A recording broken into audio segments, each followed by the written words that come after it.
And we already see the opening. Yeah, the opening, and it's the Reti opening from Magnus Carlsen. Very flexible stuff, bringing the white knight out on move 1. This is actually something I've played against Mamedyarov plenty of times before, just because I want to kind of kill the fun.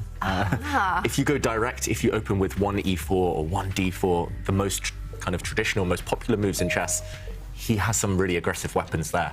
So by doing what Magnus has done, just pushing a pawn now, Magnus is guaranteed a very solid setup. White's bishop is going to fianchetto. White's king has a nice home now on the king side. There won't be that many exchanges. The position won't open up yet. And Mamedyarov playing a bit of copycat, pushing a pawn as well. This is known to be very, very solid for black. Yeah.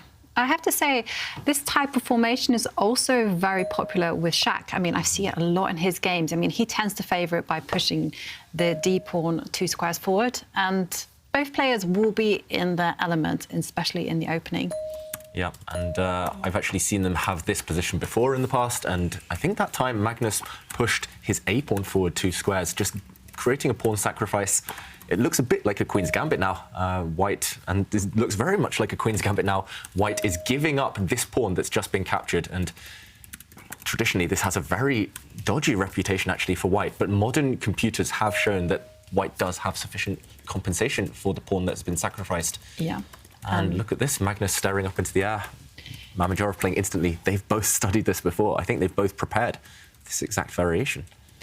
Definitely, and I know that Shak is very familiar with this pawn structure. He does like to grab the pawn, so he's not averse to being a pawn up, but having an uncomfortable position. And Magnus, we've seen this type of thing from him many occasions, and there he goes. Knight gets developed. Yeah, and the reason we say that black's position is a bit uncomfortable is because if you look at the centre of the board, white has those beautiful pawns on e4, d4. Either of them could step forward at any moment. You could make an argument for stepping forward with one of them now. One pawn could hit a knight if you push white's e-pawn. The other pawn, d-pawn, stepping forward would explode the position open. Look at white's rook in the centre as well, staring down at the black queen indirectly. Yeah, it's a tension-filled position, and both sides have reason to be happy. Magnus doesn't care about being a pawn down. This is modern Magnus, Magnus 2.0. Since 2019, he loves these types of ideas. But, OK, he does step forward immediately. He does, and up until this point, so they were actually following a game that Shak played with the white pieces against Richard Rapport in the AIM Chess Rapid, so will be fresh in his memory. And wasn't that an epic game? Oh, not from the preliminaries. Yeah. Was it back then? It was the game for knockouts. Ah, OK. Yeah, and we have just... I mean, it was so quick, we almost missed it there. It was lightning fast, but we've just seen a few moves, and Mamedyarov has sacrificed a knight for 3 pawns, and this is really dramatic because he has great compensation for the knight. Black's pawns, look at all of them. There's 8 pawns still on the board. White only has 5 left. So if we do a bit of counting, white has a knight, black has 3 pawns. Technically, it's balanced, but who does it favour here? I'm loving the aesthetics of black's pawn structure, to be honest, especially on this left side of the board. They're so far advanced, they look fantastic, but white's knights are getting ready to jump around. They're a bit tricky to deal with, and both players have gained time from when they started the game. It's already moved 14 in a very extremely rare opening, and this is, I mean, this is a surprise to me. This is not Magnus playing it safe. I said, play boring, try and just slowly grind down Shak. That's your best bet. But no, he's, again, trying to fight fire with fire. And this one is started really, really excitingly. So is it Mamedyarov sacrificing a knight for 3 pawns, or Magnus sacrificing 3 pawns for a knight? It's a good question, Kaya. It's like, is the sky blue? Is that what came first, the chicken or the egg? Yeah. But yeah, I mean, normally we say you've sacrificed if you've given up a piece rather than pawns, even though technically it's level material right now. And the reason I say sacrifice as well, white's knights do look pretty good. One of them is in the black half already on that left side. It can jump back if it needs to. The other knight might jump forward now. But OK, first Magnus secures. He anchors that knight on b5 to an outpost with this pawn push. You said that yesterday. That's a very Magnus move. He loves pushing that a-pawn. He loves pushing, yeah. And again, this is Magnus ever since 2019, when AlphaZero really revolutionized top-level chess by pushing Harry the h-pawn up the board and also pushing the a-pawn up the board. It's just all about space. It's about control. Actually, in a way, by pushing your rook's pawns, you activate the rooks behind them. And yeah, Magnus, not just has he taken on that as one of his main characteristics in chess, but he's also he's embraced these kind of positions where there's great imbalances. Before 2019, Magnus was reluctant often to enter these types of murky waters. And, OK, Mamedyarov develops his bishop, also a very sensible move. This is the type of game. We'll see the evaluation bar swing quite a lot because for a human, it's far from rational. It's hard to negotiate. Yeah, definitely hard to negotiate. I mean, there's so much danger for both sides. If Magnus doesn't utilize his extra piece in a good way, then Black's pawns are simply going to overrun the position. Meanwhile, the reverse is true. You know, if Shak doesn't mobilize his pawns in a good way, if they get stopped by the piece, well, then White has an extra piece to attack the Black position with. So, drama-filled position. I think a boring draw is the least likely result of all. Yeah. We're going to see a win or a lose, a loss. I think we can forget the word boring for this this matchup the whole day. I think we're going to forget that one word. And yeah, this is just chaotic. And they're so principled, these two players. We see other players in the field, such as Wesley So and Shakhriyar, they adapt their game according to the opponent. But these two, they're just so principled. No matter who they play, Shak is going to attack, and Magnus is going to try and kind of surprise his opponent, take them into positions that his understanding is deeper. And yeah, I mean, here, I'm loving those white knights, to be honest. Often we call these superfluous knights, meaning that one knight is useless. They're both fighting for the same square. Oh. But especially when they protect each other like this. But those two white knights, they're both on great squares right now. And yeah, I mean, I think we can also forget about all long-term factors because it's just purely move by move. Just who can create threats, who can create those pawn pushes if you're Mamedyarov, who can,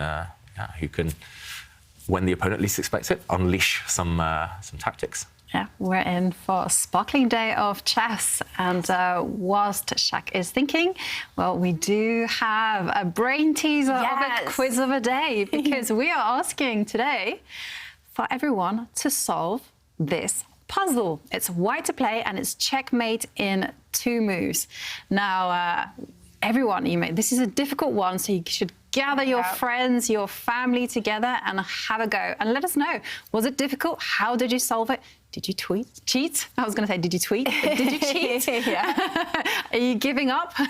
Let us know, and you can do that by tweeting us using the hashtag #ChessChamps. You can also send us pictures of yourself solving the puzzle. Yeah, together. I mean, you're probably going to need to gather your friends and family for this. This is a puzzle that our producer brought in yesterday, and it had the whole crew here in the Oslo studio working. We gave it to David, and David said, wow, this is the most difficult mate in 2 I've ever seen. And then he solved it 4 seconds later.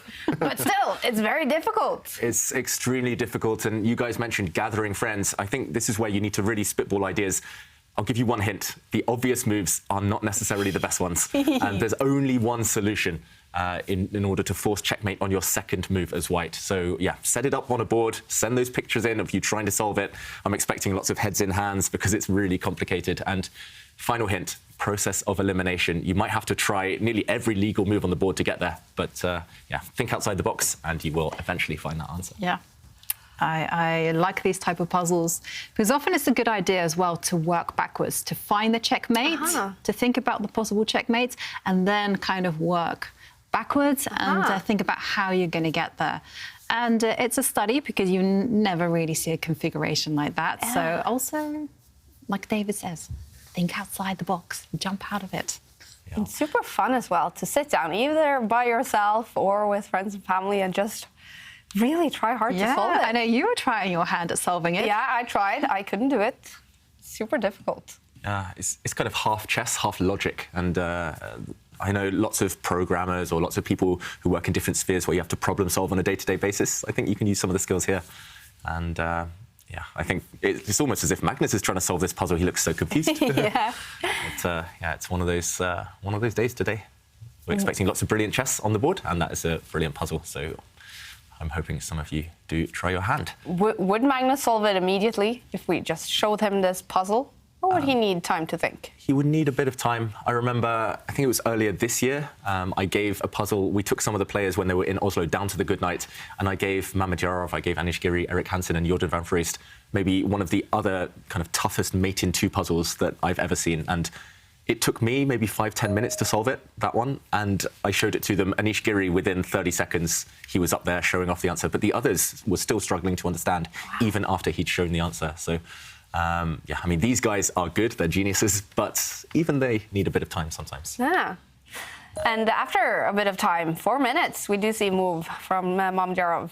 Yeah, and those two white knights were too beautiful to allow to live. So Mamedyarov has captured one of them, traded it off the board, but he's also allowed a kind of invader and an intruder in the black camp. Look at that white b pawn now.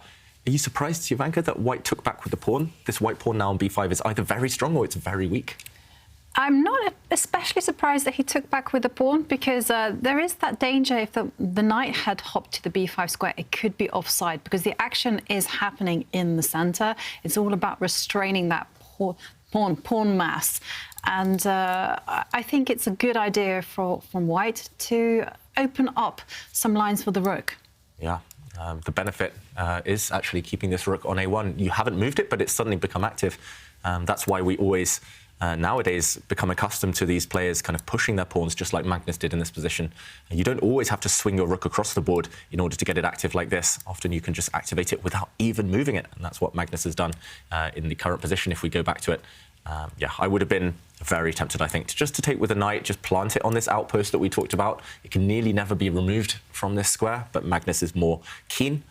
He feels it's a more urgent priority to activate his rook. And also now, for the first time, maybe we can talk about long-term factors. This is the only real passed pawn in the game. There is one on d5 for black, but it is well blockaded. So actually, long-term, if material starts to disappear, this could be a real trump card up Magnus's sleeve. Meanwhile, Mamedyarov moves his rook. Big threat on the board. We talked about the pawns versus the piece. It's essentially these pawns against one of white's minor pieces, and they're getting ready to mobilize. By shifting his rook across, he's threatening to start pushing. And if he can start pushing pawns, momentum will turn in black's favor. The evaluation bar doesn't like it, though. It did go up for Magnus after that move. Yeah, and often if we do see the evaluation bar swing sides, switch sides here, switch allegiances, it will be because of tactics and direct tricks. I don't see anything right now for Magnus. You kind of want to stop this pawn moving forward, but I don't think you should kind of weaken your own position by pushing your own pawns here. This would stop black pushing, but now you weaken yourself, your king's diagonal. There might be some weaknesses here long term. Knowing my luck, this is what Magnus will play now. But I think, first of all, you want to look at threats. It's the same in puzzles, like we said with that mate in 2 puzzle, for example. You want to look at threats, first of all. This is maybe a threatening move, hitting the black queen. You could maybe consider bringing this bishop out to a variety of squares.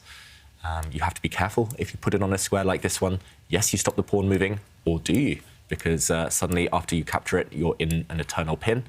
So this is, yeah, all of these ideas the players are looking at right now, and it's complicated. The price of one move is extremely high. That's the type of chess Mamedyarov plays. If the opponent makes one slip, often things turn against them. And, OK, Magnus, I'm surprised he played quite quickly there after just a minute or two of thought. He pushed his pawn forward. There were so many options. The idea is to force black to commit. If black takes this pawn, then lines are opening up, and that will favour white's pieces rather than the pawns. Although, even now, it does look a bit scary that these pawns are running. And the alternative for black is to move forward. And this would create a protected passed pawn, 2 squares away from promotion. Long term, it's great, but short term, it's not really going anywhere. The square in front of it is well blockaded by white's queen and by white's knight. So do you block it? Do you open it? Maybe Mamedyarov style more to open it. What do you think, Ivanka? Yeah, it's a difficult choice for Mamedyarov. My vibe is actually to capture the pawn, because I'm slightly afraid that if the pawn does march forward, which is the most aesthetically pleasing move, the pawn won't get any further, and suddenly all of black's pawns on the left, the 3 pawns, they cannot move. And I'm afraid that the A pawn will be a target. Yeah, this is actually quite a serious target long term. Black's rook in the corner might have to remain passive defending it. So yeah, blocking it up, normally that's what you want to do, and that's why it's such a difficult decision for Mamedyarov. That's why he's spending a minute or so here, because normally you want to kind of push, gain space, create that thorn in white side long term. But here, I think it was a wise decision for him to capture. At least now, if you compare, he does have 2 protected, connected passed pawns. And I just took a look at the computer assessment. This was the only way to survive in the position. Already, Mamedyarov was treading that tightrope. And pawn takes pawn, definitely the best solution. And it's primarily because the black pawns maintain their flexibility. Yeah, now you can make an argument for pushing this guy forward immediately, trying to run down the board, or I guess you could try to start rounding up white's pawn. Not sure how you go for it immediately. It is well defended for now. Also, I'm making maybe a mistaken assumption here that white is actually, after pawn takes pawn, going to recapture. Magnus has paused. Is he looking for something other than this? It looks almost suicidal at this moment to leave these pawns alive. Do you think he's going to jump forward with a knight and try to attack the base of the pawn chain, the a5 pawn? Yeah, so you gain time against the queen, you hit that, and if you can win the a5 pawn, that's a very good start. I think the problem for black here is, where's the queen going to go? There's no safe squares along this diagonal, actually, because if you plant the queen on this square, you get hit by white's bishop. And likewise, if you plant the queen on this square, you will get hit by the white bishop as well. You lose time. Oof, if Magnus plays that move, he's got... I mean, he's in a brave, brave mood today. So this is the current position. Sorry, this one. And I'm expecting him just to keep things simple. But no, wow, Magnus just blocking the pawns. I mean, rooks are not good blockaders, that's got to be said. But this is really creative. His idea is that this pawn is not running away. He's going to take it at leisure, at will, and then this pawn behind, the a5 pawn, is fixed in its place. I mean, how do you come up with a move like that? That would not be on my radar at all. This is what separates the top 10 players in the world from the rest of us. It's just so creative. And it looks pretty decent. The evaluation bar still likes white. And suddenly, when Magnus plays it, it all makes sense as well. You're like, of course. You absolutely do not need to capture the pawn. Instead, restrain the pawns. That is, after all, what good old Nimzovich, an old classical author, wrote. You know, you should restrain those passed pawns, stop them from advancing. Yeah. Makes perfect sense. But it's so interesting how Magnus is able just to recall those rules at will and just not forget about things in the heat of the calculation and battle. Mm-hmm. Yeah, that's what they say. They say block, and surround, target and capture. And that's going to happen to the black pawns, most likely. Yeah, and it definitely has Mamedyarov thinking. I hope you guys at home are thinking about our very cool chess puzzle. I sent it to Tanya as well for her to test it on the people in San Francisco. Are you guys solving the puzzle, Tanya? Kaya, the moment we got that email, we knew we had to solve that puzzle. The chess player in me has taken over. We've got a bunch of chess players here with us, actually, including one of the top players from the United States. We've got Carissa Yip here with us. We've got Bryce, who is 2,500, Robbie as well, Bharat, and I've got the puzzle set up. It's a white to play mate in two. This is our puzzle for the viewers today. We've got a little competition going on to see who gets it right. So let's take a look. All right, guys, so white to play, mate in two. Your timer starts now. I'm trying it as well. Bharat has an answer already. Bharat, are you sure? All right, let's see. What is it? That's a check. And then that is a wrong one. So let's just put it back. One more shot. Guys, this one's really tough.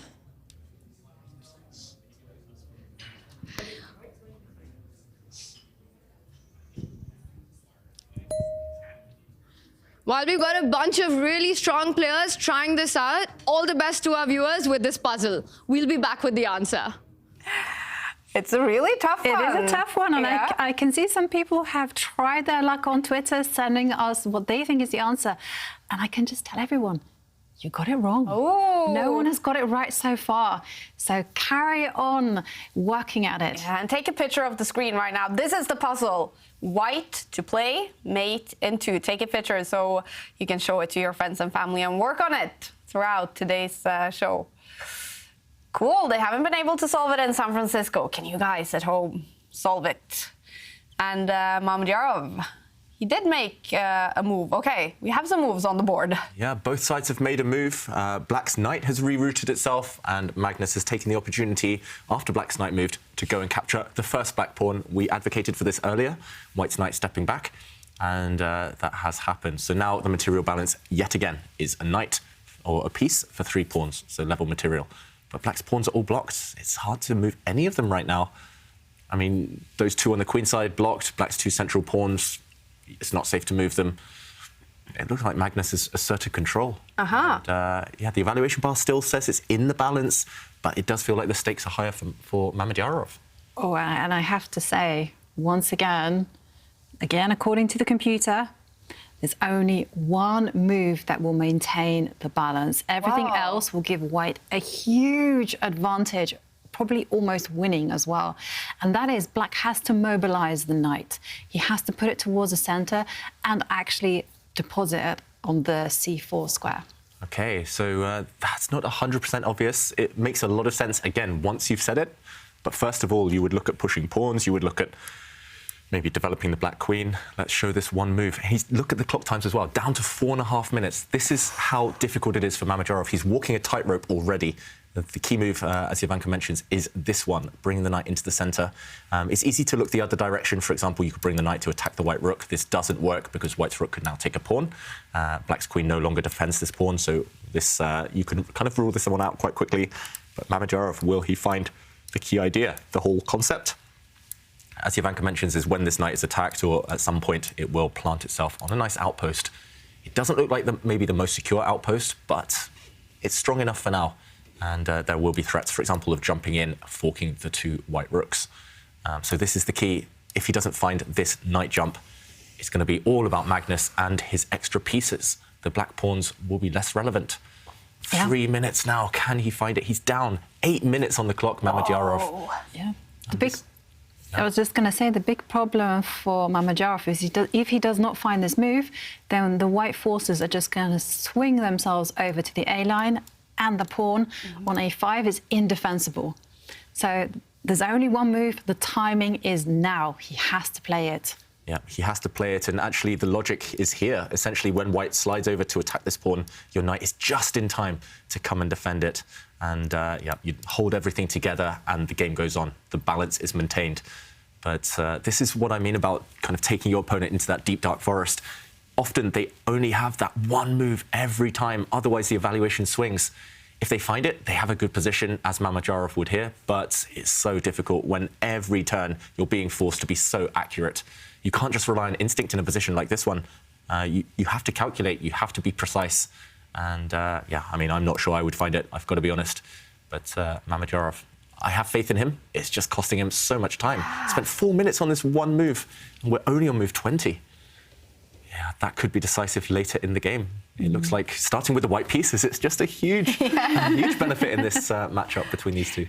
Do you think he will find it? You said you have belief. I'm thinking he's taken a long time. Yeah, I'm not sure he's going to get there. They do say long think, wrong think, right? So the longer he takes, the less likely he is to find it. But OK, knight to e5, that is the move we're looking for from Mamedyarov. Anything else? And white is in control. And he's ticking under 2 minutes after 20 moves. Magnus still has more than 11 minutes on the clock. Even if he finds this move, this is going to be dramatic. And this won't be the last time in the game that he's got a narrow path to find Mamedyarov. There will be future moments, critical, even more critical than this perhaps, where he has to find only moves. And how can you do that with 1 minute against 11? And also against this happy chappy. I mean, he looks like he's in full control. He's perfectly satisfied with his pieces, and he doesn't find it. No, he did some calculation here, and OK, we see a bunch of quick moves, a bunch of exchanges. So he's relying upon this variation, Mamedyarov. He calculated it, but it doesn't work for black. So right now, both queens are attacked. White's knight could have taken the black queen, but white's queen would have fallen to the black knight. So both queens had to run out of the attacks. And the reason this has not been a good transition for Mamedyarov is simply he's lost a pawn, and you're running out of pawns. So now white has an extra piece, an extra bishop, for only 2 pawns. That is quite a significant advantage. And there is a couple of threats on the board. Black's knight is attacking white's rook, black's queen is attacking a pawn, but Magnus can just safely move his rook out the way, I feel. And yeah, there are other pawns ripe for picking. White's knight is going to retreat and take the black pawn on b4 at some point. Everything's just starting to collapse. Wow. totally is. Magnus looks like he's digging this position, and it looks like it's a great start to the day for actually all the players in San Francisco. The bar is way over to Wesley So's side in Game 1 against Arjun Erigaisi. Wesley, who has lost both matches so far, looks like he's going to get a great start against Arjun on day 3. And in the game between Duda, sitting in Poland, against Giri, sitting in San Francisco, I think the bar is slightly over to Anish Giri's side. This is a battle between two players who have won both of the first matches, Giri in tie breaks. And then Pragnananda, who had a horrible day yesterday. He won the first 2 games against Giri, but then lost the match in blitz tie breaks. But here on day 3, first game against Liam Lea, the bar is way over to his side. Really looks like the atmosphere is good in San Francisco today. Yeah, it feels like the players, they're getting in their groove. They're starting to motor now after, a bit of a slow start, especially from Wesley and Prag. But I'm looking over those positions, especially for Prag. It's such, it's such incredible bounce-back ability, as we say in sport, just to turn it around after yesterday, which was really heartbreaking, we've got to say. Losing, 3 games in a row yesterday, Prag, when he was on the brink of victory. And already he's dominant in that first game against Liam Lea. Magnus, meanwhile, he's just nodding. He's got boss mode on right now, swigging that water. It just looks very good. Now, under 1 minute as well from Mamedyarov. He's 10.5 minutes down on the clock. And he's down on the board as well, material. It looks one-sided traffic now. And it just turned on that one moment, that night jump, which direction to go with the knight, centralize the knight or go off to the side. And I think that's one pitfall that I've fallen for thousands of times in my life. A lot of players do. We try to calculate in a position where we should just be improving our pieces. Black's best move was to just improve his knight. He calculated, but 3-4 moves down the line, he's starting to shake his head. He's just a pawn down. Yeah, it's going to be more. He's under 30 seconds. And this is the problem with chaotic positions. You know, you have to either calculate or, as David says, just take those simple decisions to improve your pieces. And the problem here for Shak is just simply a piece down. And after knight takes pawn, oh, can you? No. I fell for that trap there. You cannot capture the pawn because Shak is relying on the bishop swooping into the c3 square, attacking the rook and the knight. Yeah, it gets really complicated actually here. Magnus is doing some calculation. He can take 2 different pawns, but one, you have to do a lot of calculation. The other one, I think you can play quite safely. And like you said, Ivanka, the first natural one is to take this pawn. It looks very dangerous, but you have to do some calculation after the bishop swoops in to attack the rook and attack the knight. And here, there are tricks. I'm trying to work it out. I'm not sure of the evaluation, but if white's knight, OK, he's taken the other pawn, but white's knight could, for example, have taken here. There's a pin along this line, and we do some calculation. This is capture, this is a check. And at the end, if black's king takes this knight, there might have been a fork. So maybe this was possible. But Magnus decided, OK, this was too long a variation, 5 or 6 moves deep. Why not keep things simple and take another pawn instead? Bishop takes pawn, and again, this utilizes a pin on the e-file. Black's pawn cannot go and take this bishop because of rook takes rook. Whoops, not rook there. Rook takes rook with a check. So, Magnus taking a pawn back, utilizing this pin. The rook was attacked now. You just maintain the tension on the e-file, and black's king moves. So right now, white has an extra bishop for just 2 pawns. The 2 pawns are, at least for now, blockaded. And, OK, Magnus takes a step back, and he's going to take another step back with his bishop just to make sure that this pawn never, ever advances. It should still be good for Magnus. Still some work to be done? Definitely some work to be done. I mean, it's not easy at all. And he retreated his bishop to a different square. I didn't expect that one. I thought he would keep an eye on the passed pawn, and instead deciding that the knight is the best blockader for that piece.